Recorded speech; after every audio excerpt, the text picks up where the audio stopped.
Chapter 18. Alex.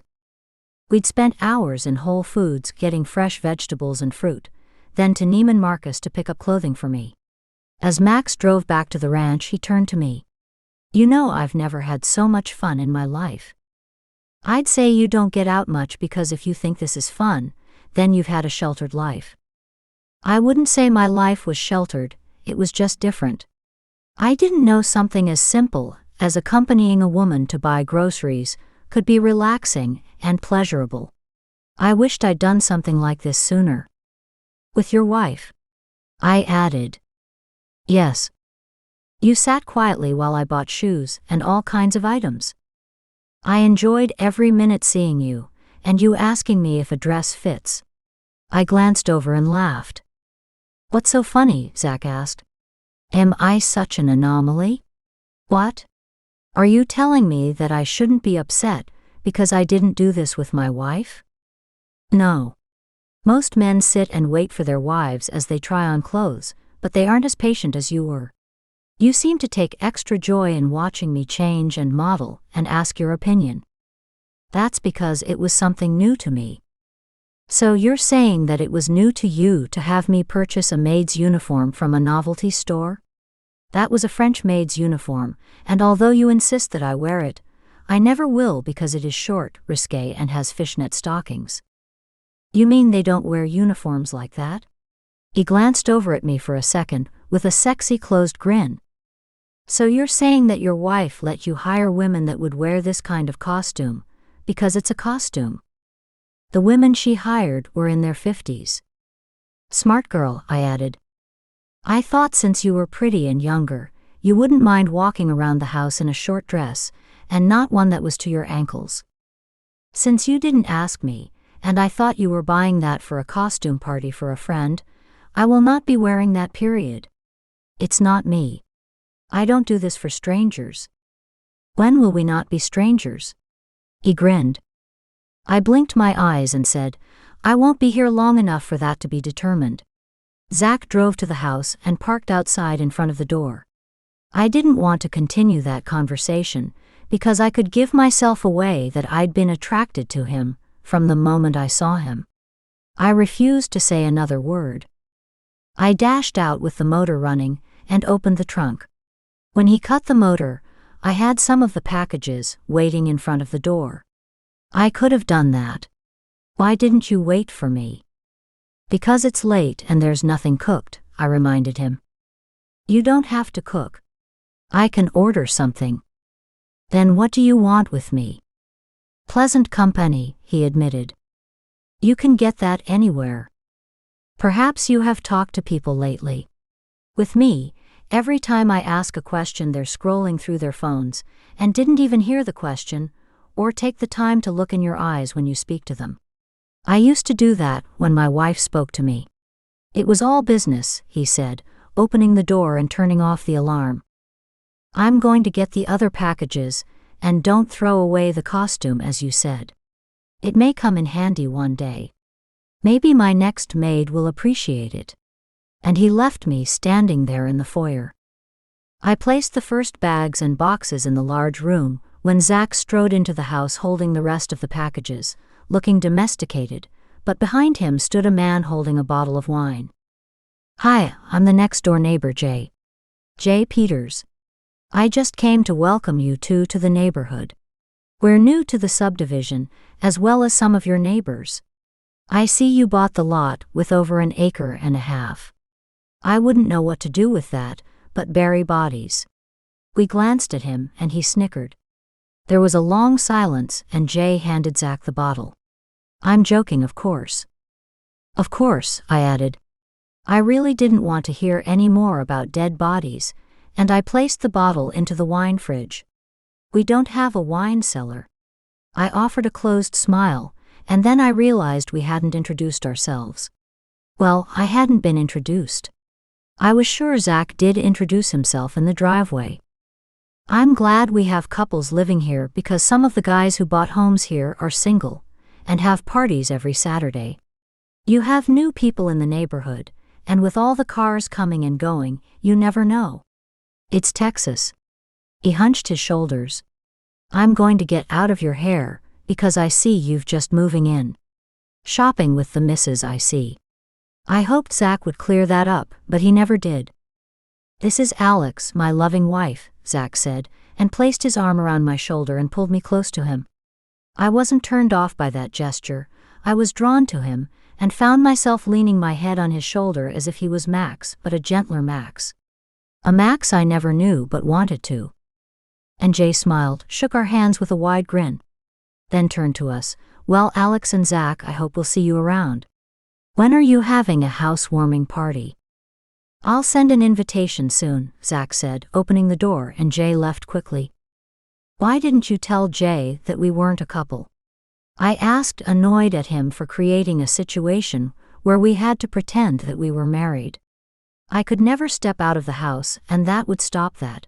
But then Jay may come looking, thinking that Zach had done something nefarious to me. I stomped off and poured myself a drink. Then I sat. Aren't you going to put up these packages?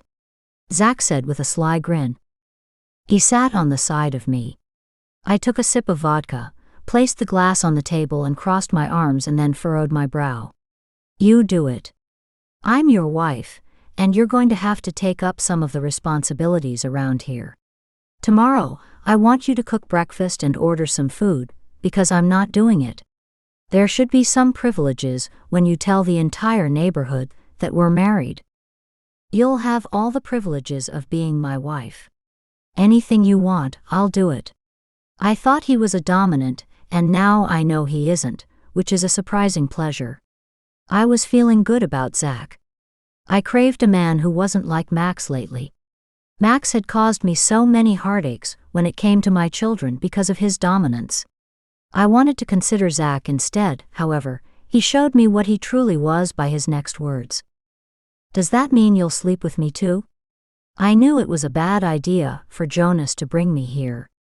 Well, he didn't exactly bring me to Zach's house, because I had sole discretion in this matter, and I chose to do this just like I chose to marry Christian, which was a super bad idea.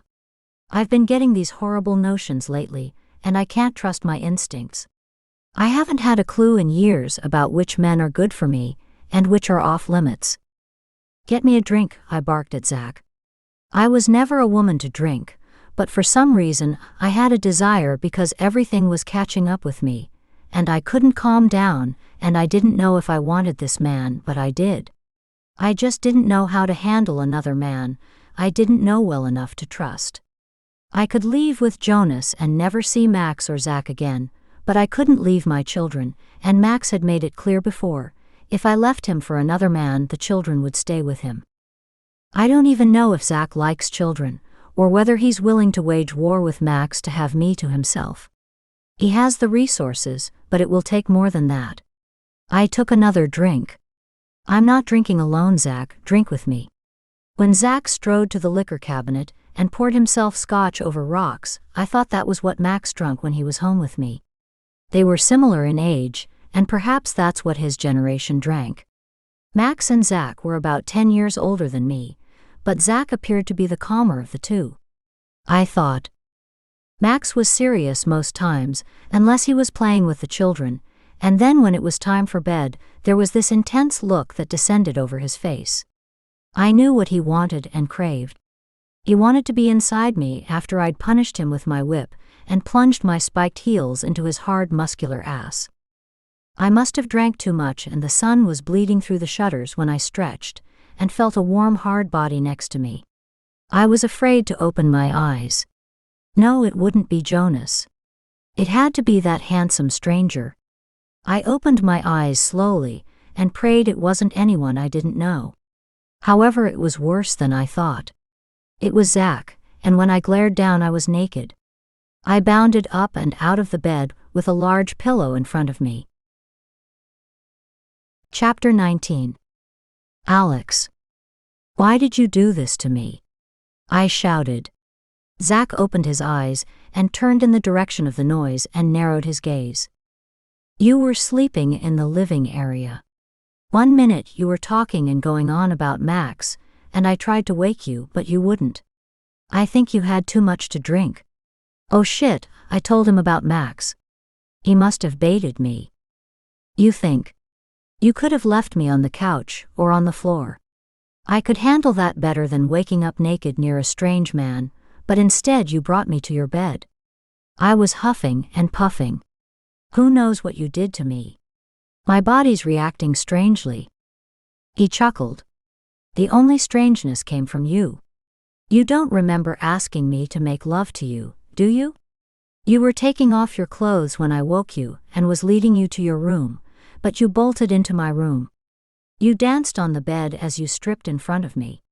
See, your things are over there, strewn all over the floor. Your panties next to them. I narrowed my gaze and looked down at the pile on the floor, and my bra and panties lying at the top of the heap.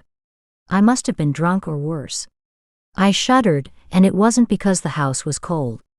It was because I thought in my drunken state that he was Max. Nevertheless, I needed an excuse. I think I would have remembered taking my underwear off. And what is that maid uniform doing near my clothes? He smiled and leaned over, and I moved back, still holding on to the pillow. Did you have the character to act like a gentleman? If you meant did I look at you? Of course I did. I'm a man, or haven't you noticed? Oh, I noticed all right, how handsome and gorgeous his face and body appeared, and how my body responded to him. I think that's why I drank, to forget that I hadn't had a meaningful relationship in more than a year. Jonas didn't count. And Zach's, his dark wavy hair and dreamy eyes, had my body responding in ways I didn't want to think about. I noticed from the beginning when we were introduced how if it wasn't for his soft behavior, soft easy voice and face, I could be staring up at Max. I would have been a fool not to see a man like him, and like what I was looking at. He stared at me and chuckled. Did you mean whether I was a gentleman when you asked me to kiss your pussy? Oh wow. That was a slutty move on my part. I didn't want him to think of me as a slut, because I'm not. I must have thought I was in Max's playroom, because of the drinking. And hell, he's so much like Max except he's more attentive to my needs. I don't come second to his business, the way Max had done. This is so fucked up. Now any handsome man that treats me nice, I fall into his bed and ask him to eat my pussy. How fucked up can that be? No. I didn't want to take advantage of you when you were drunk, so to answer your question, I was a gentleman most of the time you were with me, and in my bed. When you were dancing to an imaginary song, and you were naked, you asked me to dance with you. And I did. But I was fully clothed. Thinking about last night, I remembered a part of it. I felt something on my mound hard and like steel. But it was covered in cloth. It was his pulsating cock resting against my mound. After realizing what it was that was so hard, I narrowed my eyes and bit my lip. Now be a gentleman and turn around so I can go to my room, pack my clothes, and get the hell out of here. Zach turned his head, but he could see my naked body. It was like locking up the barn after the horses ran away. When Zach bounded out of bed, he was in his pajama bottoms. He reached me trying to hide from him, and stopped me in the hallway. Why are you running from me? He questioned. I've seen your body, and it's beautiful. If I was the kind of man you'd run and hide from, then I would have done everything you asked of me, including tie you to the bed, and fuck you hard and more. More? Did he say I asked for more? Now I remember there was more. I can't imagine what Zach thought. I openly asked him to do more to me. What the fuck was I thinking? Did I think he was Max? My mouth fell partly open. You called me Max. Is he your husband? Is he Jonas's brother? I glanced up at Zach. Not many people knew this. Jonas must have thought a lot of you to tell you the Blackstone's private business, I said.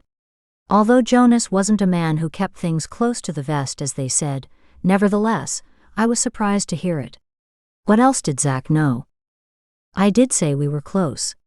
Almost like brothers, but I could never take Max's place, I'm sure. When I didn't respond to that question, he went further for an answer. Could I?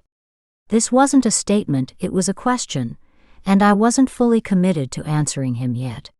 I just met this man, my thoughts swirled around my consciousness. Just look what a shit storm I'd just gotten out of, and to get into another one had me speechless. When Zach asked all these important questions, and I didn't answer, he wore this sad expression and a glare in his determined eyes. He was holding on to both of my wrists and locking eyes with me. "Don't leave, Alex. I promise next time, if you ask me to make love to you the way you begged me, I will." It wasn't what he thought. In my drunken state, I wasn't begging him, I was playing with Max in our pain room. But how could I tell Zach this? He doesn't appear to be a man into BDSM. I've already asked him to tie me up. When do I ask him for me to tie him or handcuff him without him thinking there was something wrong with me? If he isn't into this, and I've learned to enjoy the bondage and whippings with Max, when do I reveal this to Zach? Although he does want to please me. However, I would be taking a chance if I decided to stay. My eyes met Zach's. I was confused, and this was getting too intense. My life had been off the rails for far too long, and being with Zach had proven to be the only peace I'd had, but he wanted more of me and I couldn't decide, because I didn't want to make the wrong decision. I knew him for a fast second, even though he assured me he and Jonas were like brothers.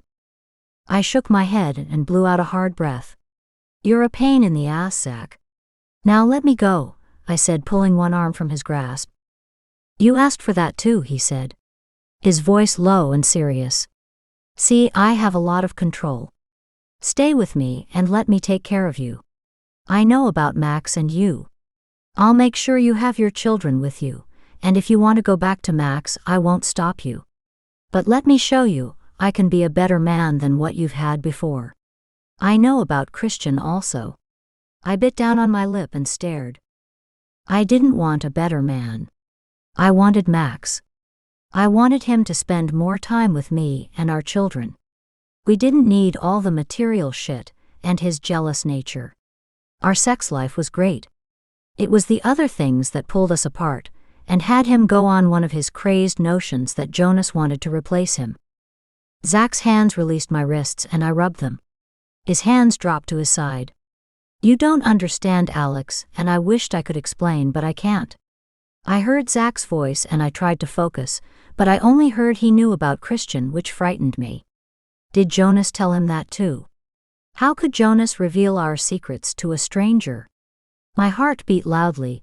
I closed my eyes and prayed Jonas hadn't revealed everything to Zach. "Is there anything you don't know about me?" I questioned. "I don't know if you will want me as much as I think you want Max. The way I feel now, I don't want anyone. I just want to get home to my children. But you are home. This can be your home for as long as you want." And Zach reached on the bed and threw his robe over my shoulders. I teetered and he rushed to catch me. "My head hurts and I need to get in bed now. I didn't eat last night, and drinking isn't good for me on an empty stomach." When I threatened to pass out, Zach had me in his arms, carrying me to my bed. "I'll get you something to get rid of that headache, and I'll cook you something to eat." Zach pulled down the bedding and placed me in the bed. Then he rushed and came back with a large glass of orange juice and a bottle of water. He sat on the bed a few minutes, passing his long fingers and palm over my forehead, and reached and gathered me in his arms. I was too sick to protest. "You need lots of rest. I'll cook breakfast and wake you when it's ready." My eyes fluttered, and I felt something different about being in Zach's arms that I'd never felt lately. I felt secure and needed in ways I hadn't since Max and I divorced. Not even Jonas could bring out a feeling like this, and I'd just met this man. Go figure. I felt as if he would be my protector, because as much as Jonas wanted to safeguard me from Max and the world, he'd contributed to me being in harm's way. He never could the way Max had protected both of us.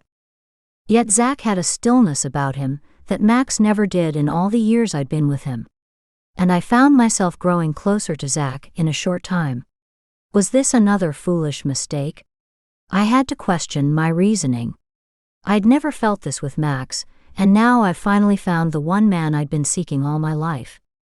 Somehow sleep overpowered me, and I didn't know how long I'd been in this peaceful state when I smelled food. Zach had a tray, and on that tray a plate full of something. Okay, English muffins, I could handle that, and a banana, and yogurt. He sat on the bed and watched me eat. You scare me. Can you not watch me eat? Did you put something in the food? I questioned, biting down on the muffin. Well, if I did, you seem to enjoy it. When you're hungry, you'll eat anything. I have to remember that when I'm trying to get rid of the next woman I've fallen in love with. Why did he have to say that when we were getting along nicely? You shouldn't have said that. Why not? I've fallen in love with you, and I'm not ashamed of it, and neither should you be. I don't have a wife now, and you don't have a husband. How long is it going to take for you to realize that I'm the man for you?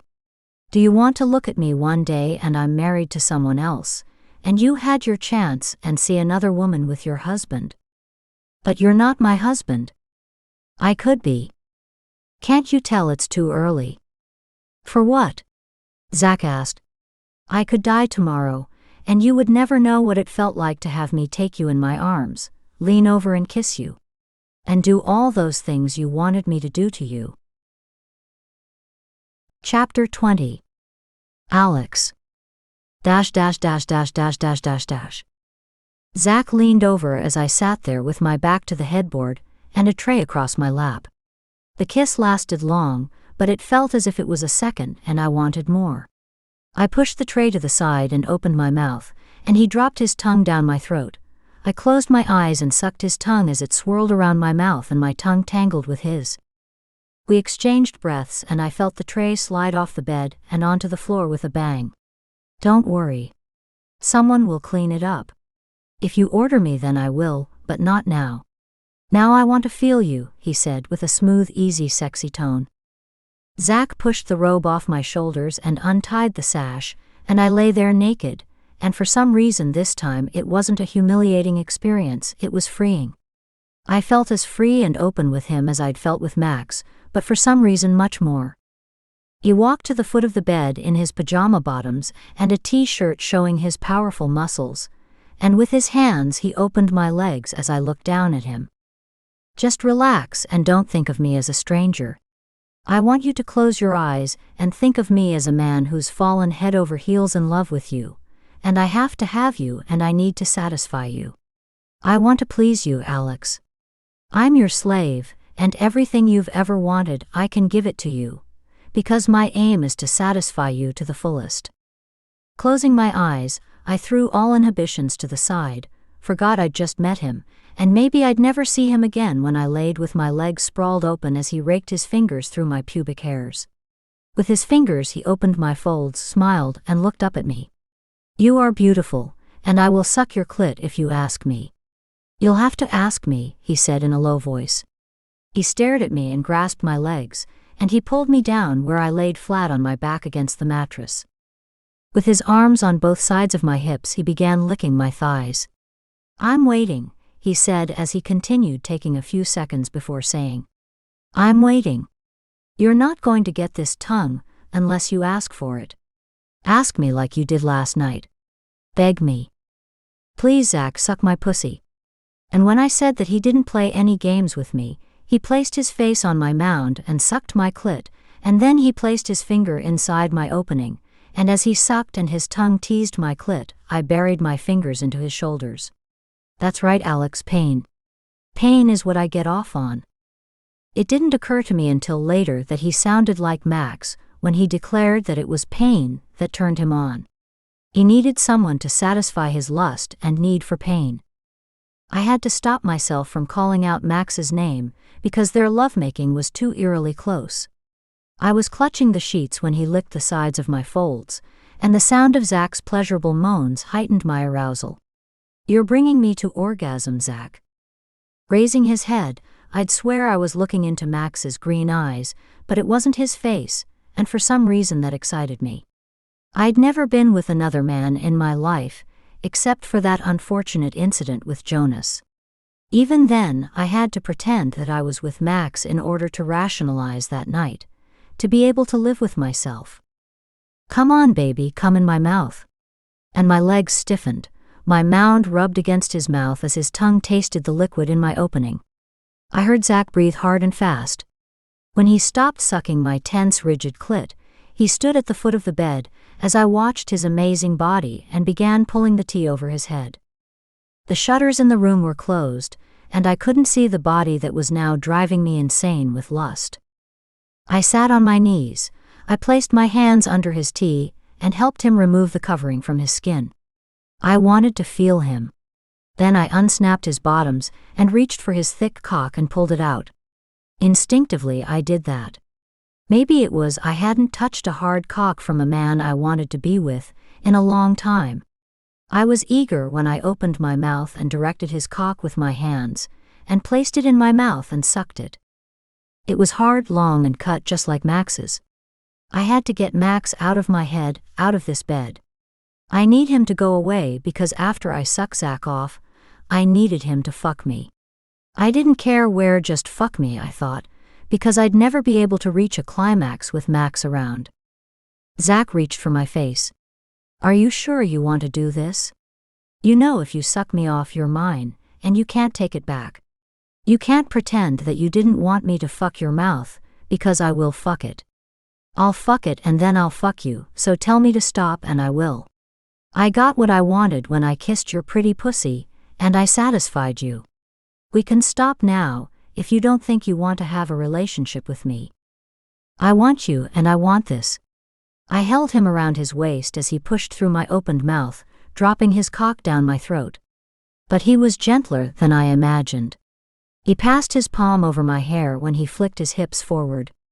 Max wasn't as gentle most times. He was trying to have an orgasm before he headed off to Europe or China. It was always business that came first with Max. Why am I comparing the two men as I take his wonderful full cock? You are just as sensual and giving as I thought you'd be, Alex, Zach said, in an eager, passionate moan. I envy your husbands. I hope you will stay with me and not leave, because I want more time to prove to you how loving I can be to you. I'm having an orgasm, Alex. I confess that it takes a lot to satisfy me. I don't understand it, but you do. I can tell. Zach's body stiffened, his hard-ass cheeks tightened, and with one more push of his cock down my throat, and as I circled the wide head of his length with my tongue playing with the slit, I felt the ooze of his warm liquid coat my tongue and then my mouth. I glanced up, and his hand was wrapped over mine, stroking his cock, releasing every bit of his cum. I sat on my thighs and looked up at his handsome face with his eyes closed. When I moved to the side, he fell near me and reached and placed me in his arms and glared at me. Any man who let you get away is a fool. You are such a patient and giving woman. And you match my desires for sex more than anyone I've ever met in my life. Turning to him, so what I said to you in my drunken, stupid state you may be willing to try. If it makes you happy and you're satisfied, then there's nothing you can ask me that I'm not willing to do. With one exception. And what is that? I asked. I don't know, but if I ever hear it, I will know. So far, you haven't asked it. I see you aren't opposed to anal sex. Yes, I find it quite stimulating, and surprisingly I enjoyed it after I got over it hurting, and then over time, it didn't hurt when the penis broke through my hole and rested inside me. I glanced over at Zach. You must think I'm well strange. On the contrary. I think you're the most adventurous and open to sexual experiences person I've ever met. I've never met anyone like you, and I've been all over the world, and most women pretend they like all kinds of sex, but what they don't tell you it's to get a man, and then they pretend they're nuns. It's refreshing to hear you talk freely about unorthodox sexual experiences. Do you only want me because of sex? I asked. I want you because you're an original. You aren't afraid of men, and you aren't afraid to speak your mind, and you're a dominant. An alpha among women. You don't appear to be submissive, but you give a good impression of one. Zach smiled. It shows, he asked. Like a beacon in a lighthouse on a foggy night. I held onto his arm because I was hoping there would be someone else in this world that was free to appreciate me, besides Max. Then he pulled off his pajama bottoms and kicked them to the side, and leaned over me, his arms resting on both sides of my body so as not to place too much weight on it. He lowered his head and sucked my nipple, and I felt his hard cock because this time it wasn't covered, and the warm liquid escaped from the slit of that hard steely cock. As Zach sucked my nipples and fingered the other breast, he placed a condom on, and I knew what that meant, and I was glad he did. I didn't want to have to ask him to put one on, in the middle of this foreplay, to what was turning out to be mind-blowing sex. "You're so wet. I'm glad I don't need to lick your pussy first, because I can't wait to be inside you." He moved up and licked my lips, and I smelled my scent on his lips and I had it in my mouth. If I didn't know it was Zach's glorious handsome face, I would swear it was Max. Oh, can't I stop thinking about him when I'm enjoying this man so much? When Zach pulled away from kissing me, he sucked my neck, he placed the tip of his cock on my opening, and with the flick of his hips he drove inside me. The sucking of my neck eased the pain that came from not having a man inside me for longer than I wanted to remember. I bit his neck as he laid over me, pushing deeper and deeper, then capturing my mouth, and our tongues fighting to control the other's mouth. When I raised my mound to dig into his pubic area, he said, "Alex, say you'll stay a while with me. Just don't go away from me. I need you. I want you. I can't hold out any longer. Come with me, baby, because I can't hold on. You're breaking me." Chapter 21. Alex. During the course of the night, we showered together, laughed together about what we would do if we were married. I know that sounds silly, as if we were in our teens or 21 and had met in college. Although Zach was older, he behaved like he was 19. I wished I'd met him sooner. He even said if I married him, he'd take me on a honeymoon with me and my children anywhere in the world. "That's not a honeymoon," I had said to him. "It could be. I want you to never have to leave your children again, for any reason. Not even for me." He placed his wet finger to my lips. "Shut up and enjoy the gesture." When I turned, he slapped me lightly on my ass cheeks. Wow, that was hot. I turned to face him. "Bossy," I quipped. "I think you're the bossy one," Zach said. "I'm not the one carrying around a whip and a pair of handcuffs." "I think you have me on that one," I admitted. "Are you ready to try the handcuffs?"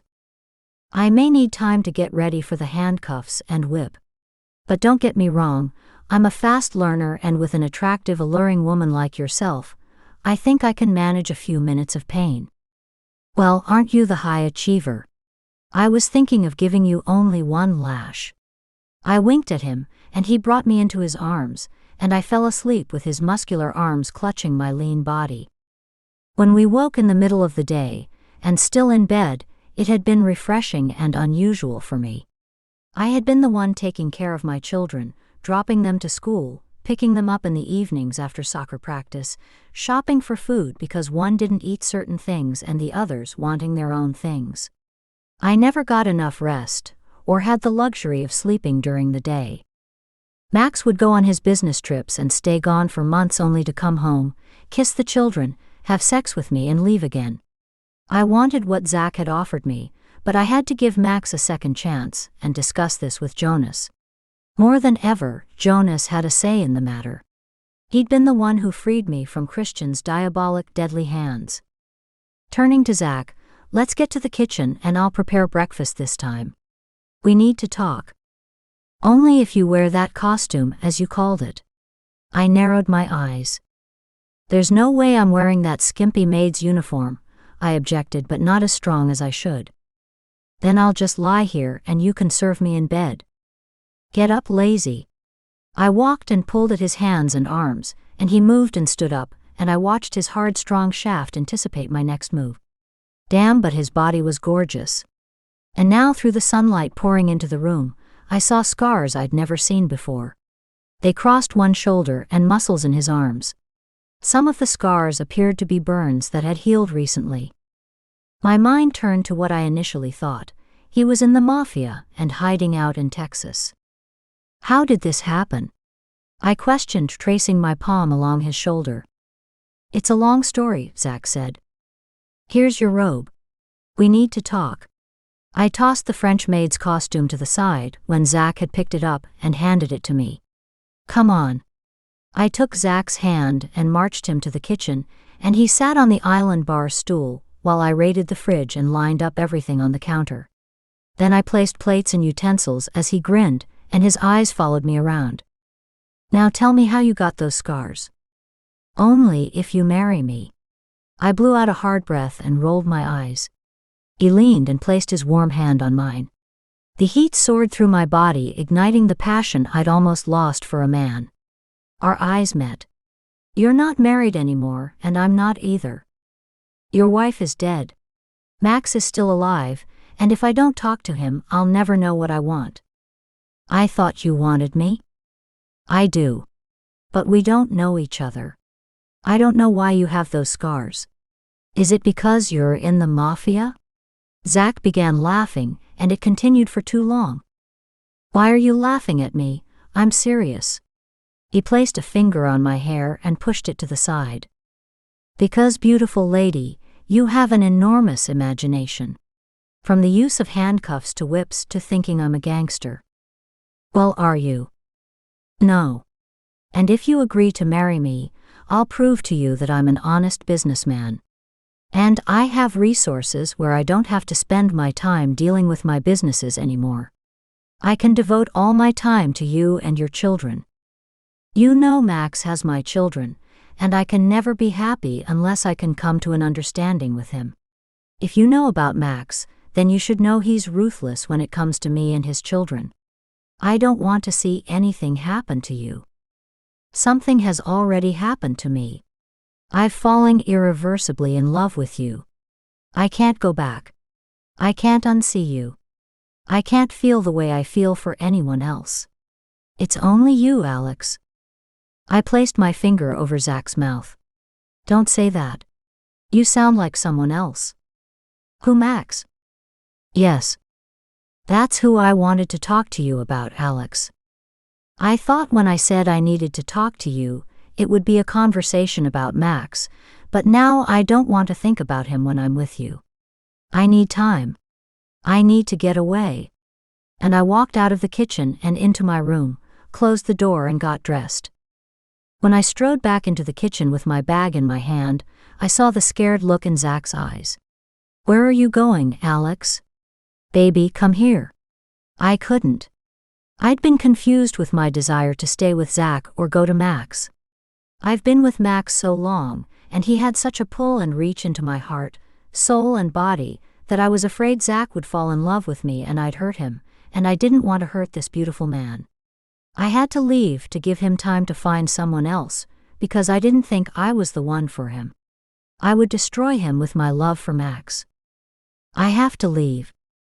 Do you want me to take you someplace? No. Because if you did, I might not go. I called a Uber, and it will take me to the airport and home. Are you coming back, Alex? I don't know. This was one of the most painful things I'd experienced in my life, but it had to be done, and I was determined to leave the man who I found so much peace and love with, but I had to be with my children, because I would never have any peace. Whatever Max asked of me, I had to do it. There was a price to be paid for everything in life, and I was willing to endure a man who knew no boundaries when it came to possessing me, and give up the man I'd fallen in love with, who offered me freedom from the man I still loved. When I exited Zach's home in Texas, I stepped out of a rented car in front of a home I hadn't seen in 2 years. It looked different. Not like I remembered. Larger maybe. Smaller most definitely. I just couldn't remember. I saw new bicycles on a stand, and I grew sad. I'd missed a lot. Like my children's birthdays and meeting with their teachers. What did Max say to the teachers to explain why their mother wasn't around? I'm sure he controlled the narrative. As much as I detested what Max had done to me and Jonas, I still loved him, and that's why I couldn't decide on having a life with Zach or Max, but Max won out. He always did. If Max became impossible to live with, then I would have to make a move once and for all, and contact Zach and ask him to take Max on, if I ever could have a life outside of Max. I had confidence Zach could do it. It pained me to be at Max's doorsteps when I'd fallen in love with Zach too. How could I love two men and feel the passion in the same way for both of them?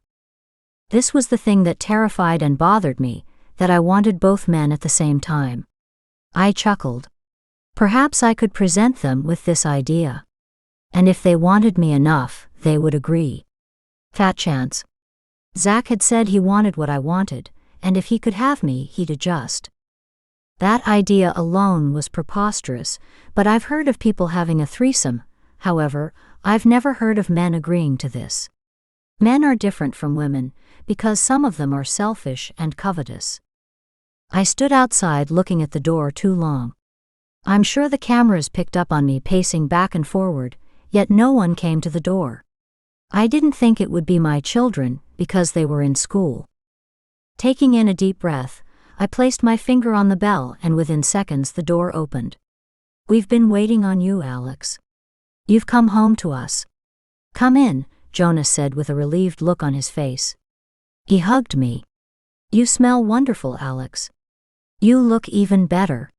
It seems you've been getting a lot of rest." His eyes sparkled, and he held me longer than I expected.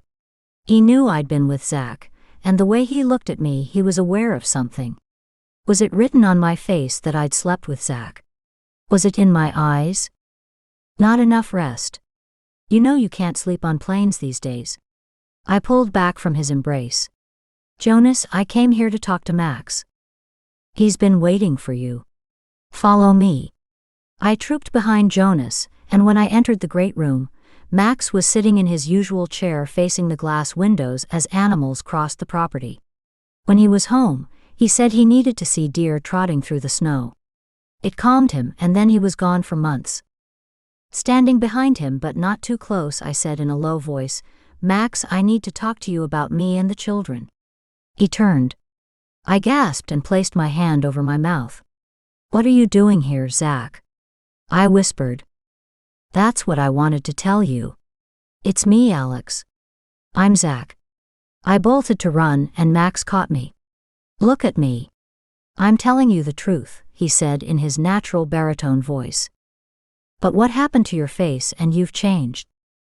If you had destroyed your face and had a new one reconstructed, lost your beautiful wife and all that she represented because you were a hard-headed dick, and thought of nothing but making money, and discovered that your life had changed because you ran away the most precious person in your life, the mother to your children, you would change too.